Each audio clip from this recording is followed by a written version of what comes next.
ಎಲ್ರಿಗೂ ನಮಸ್ಕಾರ. ನಾನು ಇವತ್ತಿನ ವಿಡಿಯೋದಲ್ಲಿ ಮಾವಿನಕಾಯಿಯಿಂದ ಪಲ್ಯ ಮಾಡೋದು ತೋರಿಸ್ತಾ ಇದ್ದೀನಿ. ನಾನು ಇಲ್ಲಿ ಯೂಸ್ ಮಾಡ್ತಾ ಇರೋ ಮಾವಿನಕಾಯಿ ತೋತಾಪುರಿ ಮಾವಿನಕಾಯಿ. ಬೇರೆ ನಾರ್ಮಲ್ ಮಾವಿನಕಾಯಿನೂ ಮಾಡ್ಬೋದು, ಬಟ್ ಅದು ಸ್ವಲ್ಪ ಹುಳಿ ಜಾಸ್ತಿ ಅಂತ ನಾನು ಇಲ್ಲಿ ತೋತಾಪುರಿ ಮಾವಿನಕಾಯಿನ ತೊಗೊಂಡು ಪಲ್ಯ ಮಾಡ್ತಾ ಇದ್ದೀನಿ. ಈ ಪಲ್ಯ ರೊಟ್ಟಿ, ಚಪಾತಿ, ಅನ್ನ, ಮುದ್ದೆಗೂ ಸೂಪರಾಗಿರುತ್ತೆ.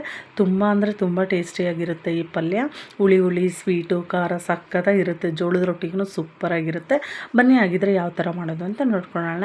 ನಾನಿಲ್ಲಿ 2 ತೋತಾಪುರಿ ಮಾವಿನಕಾಯಿನ ಈ ಥರ ಚಿಕ್ಕ ಚಿಕ್ಕದಾಗಿ ಪೀಸ್ಗಳು ಮಾಡಿ ಕಟ್ ಮಾಡಿ ಇಟ್ಕೊಂಡಿದ್ದೀನಿ. ಇದನ್ನು ನಾವು ಫಸ್ಟು ಒಂದು ಪಾತ್ರೆಯಲ್ಲಿ ಹಾಕ್ಕೊಂಡು ನೀರು ಹಾಕ್ಕೊಂಡು ಸ್ವಲ್ಪನೇ ಉಪ್ಪು ಹಾಕ್ಕೊಂಡು ಬೇಯಿಸ್ಕೋಬೇಕು. ಇದನ್ನು ಸ್ವಲ್ಪ ಹಾಕಿದರೆ ಸಾಕು ಉಪ್ಪು.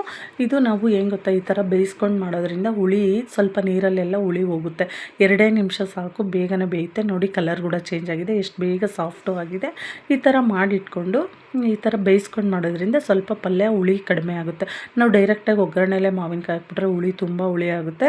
ಅದಕ್ಕೋಸ್ಕರ ಈ ಥರ ನೀರಲ್ಲಿ ಹಾಕಿ ಬೇಯಿಸ್ಕೊಂಡು 2 ನಿಮಿಷ ಇದನ್ನು ನಾವು ಸಪ್ರೇಟಾಗಿ ನೀರೆಲ್ಲ ಸೋದಿಸ್ಕೊಂಡು ಇದನ್ನು ನಾವು ಒಗ್ಗರಣೆಲಿ ಪಲ್ಯಕ್ಕೆ ಹಾಕ್ಕೋಬೇಕು. ಈ ಮಾವಿನಕಾಯಿ ಈ ಥರ ಮಾಡೋದ್ರಿಂದ ಟೇಸ್ಟ್ ಚೆನ್ನಾಗಿ ಅನಿಸುತ್ತೆ, ತುಂಬ ಚೆನ್ನಾಗಿ ಬರುತ್ತೆ.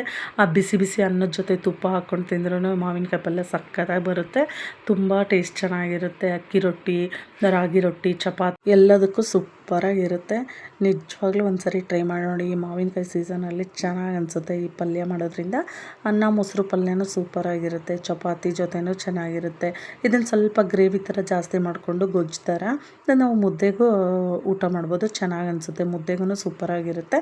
ಇದನ್ನು ಈ ಥರ ಎಲ್ಲ ಇದನ್ನು ಬೇಯಿಸ್ಕೊಂಡು ಆದಮೇಲೆ ನಾವು ಒಂದು ಜರಡಿಯಲ್ಲಿ ಸೋಸ್ಕೋಬೋದು, ಇಲ್ಲ ಓಲಿರೋ ಬುಟ್ಟಿಯಲ್ಲಾದ್ರೂ ಇದನ್ನು ನೀರು ಸಪ್ರೇಟಾಗಿ ಮಾಡಿಟ್ಕೊಂಡು ಇವಾಗಿನ್ನು ಒಗ್ಗರಣೆ ಮಾಡ್ಕೊಳ್ಳೋಣ. ಒಗ್ಗರಣೆಗೆ ನೋಡಿ ನಾನು ಒಂದು ಬಾಣಲಿ ಇಟ್ಟಿದ್ದೀನಿ. ಒಂದು ಬಾಣಲಿ ಬಿಸಿಗಿಟ್ಟು ಒಂದು 3 ಟೇಬಲ್ ಸ್ಪೂನಷ್ಟು ಎಣ್ಣೆ ಹಾಕಿದ್ದೀನಿ. ಸ್ವಲ್ಪ ಎಣ್ಣೆ ಬಿಸಿ ಆದಮೇಲೆ ಇದಕ್ಕೆ ನಾವು ಸಾಸಿವೆ ಮತ್ತು 1 ಸ್ಪೂನು ಜೀರಿಗೆ, ಸಾಸಿವೆ ಎಲ್ಲ ಹಾಕ್ಬಿಟ್ಟು ಕಡಲೆಬೇಳೆ ಹಾಕ್ಕೊಳ್ಳೋಣ. ಕಡಲೆಬೇಳೆ ಅದು ಮಧ್ಯಕ್ಕೆ ಸಿಗೋದ್ರಿಂದ ಅದು ಟೇಸ್ಟ್ ಚೆನ್ನಾಗಿ ಅನಿಸುತ್ತೆ. ಅದಕ್ಕೋಸ್ಕರ ನಾನು ಕಡಲೆಬೇಳೆ ಒಂದು 2-3 ಟೇಬಲ್ ಸ್ಪೂನಷ್ಟು ಕಡಲೆಬೇಳೆ ಹಾಕಿದ್ದೀನಿ. ಆಮೇಲೆ ಸ್ವಲ್ಪ ಕರಿಬೇವು ಹಾಕ್ಬಿಟ್ಟು ಇದು ಸ್ವಲ್ಪ ಕಲರ್ ಚೇಂಜ್ ಆಗೋವರೆಗೂ ಸ್ವಲ್ಪ ಎಣ್ಣೆಯಲ್ಲೇ ಫ್ರೈ ಮಾಡ್ಕೊಳ್ಳೋಣ. ಇದು ಫ್ರೈ ಆದಮೇಲೆ ನಾವು ಇದಕ್ಕೆ ಈರುಳ್ಳಿ ಹಾಕಬೇಕು. ಈರುಳ್ಳಿನ ನಾನು ನೋಡಿ ಒಂದು ಮೀಡಿಯಮ್ ಸೈಜು ಒಂದು 4 ಈರುಳ್ಳಿ ತೊಗೊಂಡಿದ್ದೆ. ಸ್ವಲ್ಪ ದಪ್ಪ ಈರುಳ್ಳಿ ಆದರೆ ಒಂದು 2 ಈರುಳ್ಳಿ ಸಾಕು. ಈರುಳ್ಳಿ ಸ್ವಲ್ಪ ಜಾಸ್ತಿ ಹಾಕಬೇಕು ಈ ಮಾವಿನಕಾಯಿ ಪಲ್ಯಕ್ಕೆ, ಯಾಕಂದರೆ ಆ ಬರೀ ಮಾವಿನಕಾಯಿ ಸ್ವಲ್ಪ ಹುಳಿ ಥರ ಇರುತ್ತಲ್ವ, ಅದಕ್ಕೋಸ್ಕರ ಇದರಲ್ಲಿ ಈರುಳ್ಳಿ ಸ್ವಲ್ಪ ಜಾಸ್ತಿ ಕ್ವಾಂಟಿಟಿ ಈರುಳ್ಳಿ ಹಾಕ್ಕೊಂಡ್ರೆ ಪಲ್ಯ ಚೆನ್ನಾಗಿ ಬರುತ್ತೆ ಇದು. ಸೊ ನಾನಿಲ್ಲಿ ಹಾಗಾಗಿ ಒಂದು 4 ಮೀಡಿಯಮ್ ಸೈಜ್ 4 ಈರುಳ್ಳಿ ಹಾಕ್ಬಿಟ್ಟು ಚೆನ್ನಾಗಿ ಇದನ್ನು ಒಗ್ಗರಣೆಲ್ಲೇ ಫ್ರೈ ಮಾಡ್ಕೊಳ್ಳೋಣ. ಇದು ಬೇಗ ಸ್ವಲ್ಪ ಟ್ರಾನ್ಸ್ಪರೆಂಟ್ ಆಗಲಿ ಅಂತ ಸ್ವಲ್ಪ ನಾನು ಟೇಬಲ್ ಸಾಲ್ಟ್ ಹಾಕ್ತಾಯಿದ್ದೀನಿ. ಈ ಉಪ್ಪು ಹಾಕೋದ್ರಿಂದ ಈರುಳ್ಳಿ ಬೇಗ ಟ್ರಾನ್ಸ್ಪರೆಂಟ್ ಆಗುತ್ತೆ. ನೋಡಿ ಇವಾಗ ಇದು ಉಪ್ಪು ಹಾಕ್ಬಿಟ್ಟು ಚೆನ್ನಾಗಿ ಮತ್ತೆ ಒಂದು 2 ನಿಮಿಷ ನೀಟಾಗೆಲ್ಲ ಇದನ್ನು ಆಯಿಲಲ್ಲೇ ಫ್ರೈ ಮಾಡ್ಕೊಳ್ಳೋಣ. ಈ ಒಗ್ಗರಣೆ ಸ್ವಲ್ಪ ಫ್ರೈ ಆದಮೇಲೆ ಒಂದು 3/4% ಫ್ರೈ ಆಗಲಿ. ಇದು ಫ್ರೈ ಆದಮೇಲೆ ಸ್ವಲ್ಪ ಅರಿಶಿನ ಹಾಕ್ತಾಯಿದ್ದೀನಿ. ನಾನು ಒಂದು 1/4 ಟೀ ಸ್ಪೂನಷ್ಟು ಅರಿಶಿನ ಹಾಕಿ ಮತ್ತೆ ಎಲ್ಲ ಚೆನ್ನಾಗಿ ಮಿಕ್ಸ್ ಮಾಡ್ಕೊಳ್ಳೋಣ. ಚೆನ್ನಾಗೆಲ್ಲ ಮಿಕ್ಸ್ ಮಾಡಿಕೊಂಡು ಆದಮೇಲೆ ನೋಡಿ ಇಷ್ಟು ಚೆನ್ನಾಗಿ ಬೆಂದಿದೆ ಅಲ್ವಾ ಈರುಳ್ಳಿ. ಇವಾಗೆಲ್ಲ ಸ್ವಲ್ಪ ಟ್ರಾನ್ಸ್ಪರೆಂಟ್ ಆಗಿದೆ, ಇವಾಗ ಬೆಂದಿದೆ. ಇವಾಗ ನಾವು ಏನದನ್ನು ಇದು ಮಾವಿನಕಾಯಿ ಎಲ್ಲ ಬೇಯಿಸಿ ಇಟ್ಕೊಂಡಿದ್ವಿ ಅಲ್ವಾ, ಆ ಮಾವಿನಕಾಯಿನೂ ಹಾಕಿಬಿಟ್ಟು ಚೆನ್ನಾಗಿ ಇದನ್ನು ಮಿಕ್ಸ್ ಮಾಡ್ಕೊಳ್ಳೋಣ. ಎಣ್ಣೆಯಲ್ಲೇ 1 ನಿಮಿಷ ಫ್ರೈ ಆಗಲಿ ಆ ಮಾವಿನಕಾಯಿ.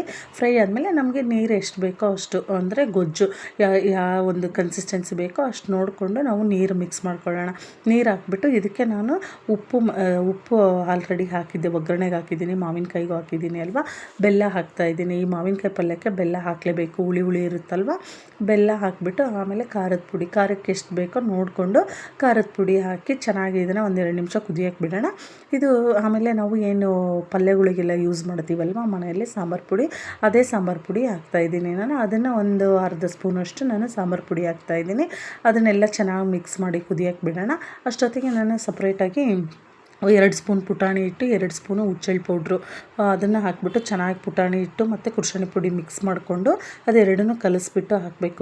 ಸಪ್ರೇಟಾಗಿ ಹಾಕಿದರೆ ಅದು ಪುಟಾಣಿ ಹಿಟ್ಟು ಅದು ಗಂಟು ಆಗಿಬಿಡುತ್ತೆ. ಅದಕ್ಕೋಸ್ಕರ ಕುರ್ಷಣಿ ಪೌಡ್ರ್ ಜೊತೆ ಹುಚ್ಚೆಳ್ಳು ಪೌಡ್ರ್ ಜೊತೆ ಮಿಕ್ಸ್ ಮಾಡಿ ಪುಟಾಣಿ ಹಿಟ್ಟನ್ನ ಹಾಕೋದ್ರಿಂದ ಅದು ಚೆನ್ನಾಗಿ ಎಲ್ಲ ಹೊಂದ್ಕೊಂಡು ನೋಡಿ ಈ ಥರ ಚೆನ್ನಾಗಿ ಕುದಿಸಿ 1-2 ನಿಮಿಷ ಲಾಸ್ಟಲ್ಲಿ ಕೊತ್ತಂಬರಿ ಸೊಪ್ಪು ಹಾಕ್ಬಿಟ್ಟು ನಿಮಗೆ ಉಪ್ಪು ಹುಳಿ ಏನಾದರೂ ಜಾಸ್ತಿ ಅನಿಸಿದರೆ ಉಪ್ಪು ಇನ್ನೊಂದು ಸ್ವಲ್ಪ ಬೇಕು ಅಂದರೆ ಉಪ್ಪು ಆ್ಯಡ್ ಮಾಡ್ಕೊಳ್ಳಿ. ಹುಳಿ ಏನಾದರೂ ಸ್ವಲ್ಪ ಜಾಸ್ತಿ ಆಯ್ತಂದರೆ ಇನ್ನೊಂದು ಸ್ವಲ್ಪ ಬೆಲ್ಲ ಖಾರ ಹಾಕ್ಬಿಟ್ಟು ನಾವು ಈಕ್ವಲಾಗಿ ಮಾಡ್ಕೋಬೋದು. ಟೇಸ್ಟ್ ಅಂತೂ ತುಂಬ ಅಂದರೆ ತುಂಬ ಚೆನ್ನಾಗಿರುತ್ತೆ. ನಿಮಗೂ ಈ ವಿಡಿಯೋ ಇಷ್ಟ ಆಗಿದ್ದರೆ ಪ್ಲೀಸ್ ಲೈಕ್ ಮಾಡಿ, ಶೇರ್ ಮಾಡಿ, ಸಬ್ಸ್ಕ್ರೈಬ್ ಮಾಡಿ. Thank you so much.